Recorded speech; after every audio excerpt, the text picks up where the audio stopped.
Ward number 17 BSNL office के आगे परिहार crusher के पास। स्थिति निर्मित ये हुई है श्रीमान कि दोपहर लगभग 3 साढ़े 3 बजे परिहार साहब ने इतनी 4 इंची ब्लास्टिंग की है कि हम लोगों के पूरे मकान बिल्कुल एकदम हिल गए हैं और जाके हमारे मोहल्ले में आके इधर हमारे घर मकान के पीछे पत्थर गिरा है।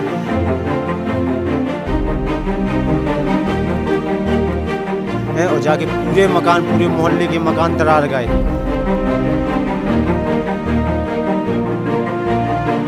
तो हमारा आप लोगों से यही निवेदन रहेगा, माननीय कलेक्टर साहब से यही निवेदन रहेगा कि इस क्रेशर को जल्द से जल्द बंद कराया जाए।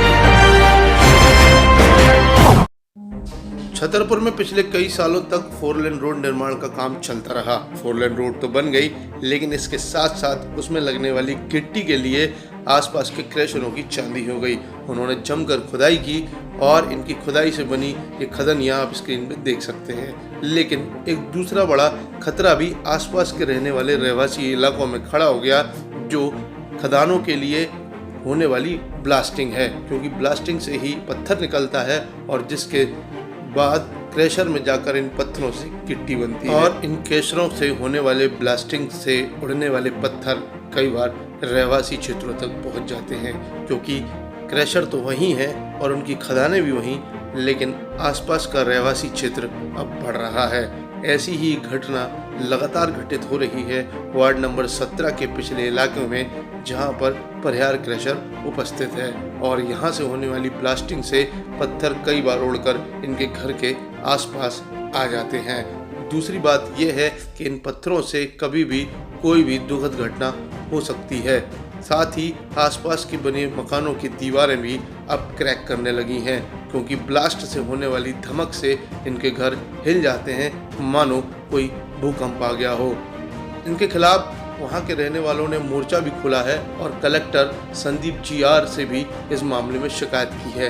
कलेक्टर साहब ने इन्हें आश्वासन दिया है कि उचित कार्रवाई करेंगे, लेकिन ब्लास्टिंग लगातार जारी है और इन घरों पर खतरा बना हुआ है। अब इस खबर का दूसरा पहलू भी समझते हैं। जब ये क्रैशर बना था उस समय यहाँ इतनी रहवासी वाली आबादी नहीं थी, लेकिन छतरपुर में कॉलोनियों का विस्तार वैध और अवैध रूप से लगातार होता जा रहा है। इसकी वजह से रहवासी वाली आबादी भी बढ़ती जा रही है। यही कारण बन रहा है कि अब घरों की संख्या क्रैशर के आसपास बढ़ती जा रही है और इनकी खदान के पास भी। लेकिन खदान का काम तो जारी रहेगा, क्योंकि गिट्टी बिकनी ज़रूरी है। भले ही सरकार और प्रशासन इस पर कोई कार्रवाई करे न करे, लेकिन इन घटनाओं पर जो प्रतिक्रिया वहाँ के रहवासी दे रहे हैं उससे साफ जाहिर होता है कि किसी न किसी दिन कोई ऐसी बड़ी घटना ज़रूर हो सकती है, जिसके लिए बाद में प्रशासन को जवाबदेह होना पड़ेगा। रहने वाले हैं आप? यहीं परिहार के वार्ड नंबर 17 बीएसएनएल ऑफिस के आगे परिहार क्रेशर के पास। क्या यहाँ पे स्थिति है, क्या हो रहा है? स्थिति निर्मित ये हुई है श्रीमान कि दोपहर लगभग 3 साढ़े 3 बजे परिहार साहब ने इतनी 4 इंची ब्लास्टिंग की है कि हम लोगों के पूरे मकान बिल्कुल एकदम हिल गए हैं और जाके हमारे मोहल्ले में आके इधर हमारे घर मकान के पीछे पत्थर गिरा है और जाके पूरे मोहल्ले के मकान दरार गए हैं। तो हमारा आप लोगों से यही निवेदन रहेगा, माननीय कलेक्टर साहब से यही निवेदन रहेगा कि इस क्रेशर को जल्द से जल्द बंद कराया जाए। किसका क्रेशर है? ये पंकज परिहार जी का क्रेशर है। कितने बजे ब्लास्टिंग हुई? ये ब्लास्टिंग हुई तकरीबन 3 साढ़े 3 बजे लगभग दोपहर में। इससे पहले भी और ब्लास्टिंग, वो हर बार यही ब्लास्टिंग करता है। हम लोगों के मकान आप जाके खुद देख सकते हैं कि पूर्ण रूप से क्षतिग्रस्त हो चुके। आज वही ब्लास्टिंग उन्होंने फिर से कर दी, वही हाल।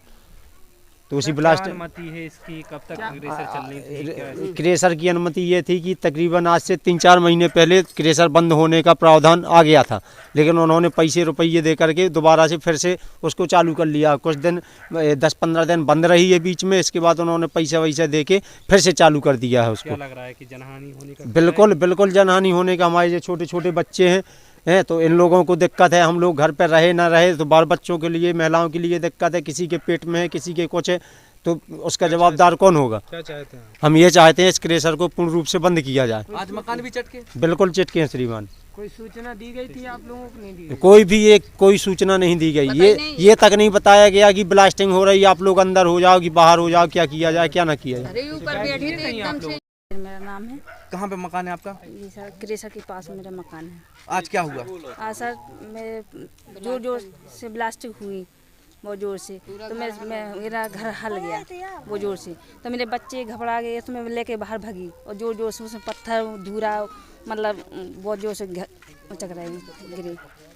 क्या चाहते हैं? सर मैं चाहती हूँ कि पूरी तरीके से बंद की जाए जी। पहले भी कई बार पत्थर हाँ। किसका क्रेशर है ये?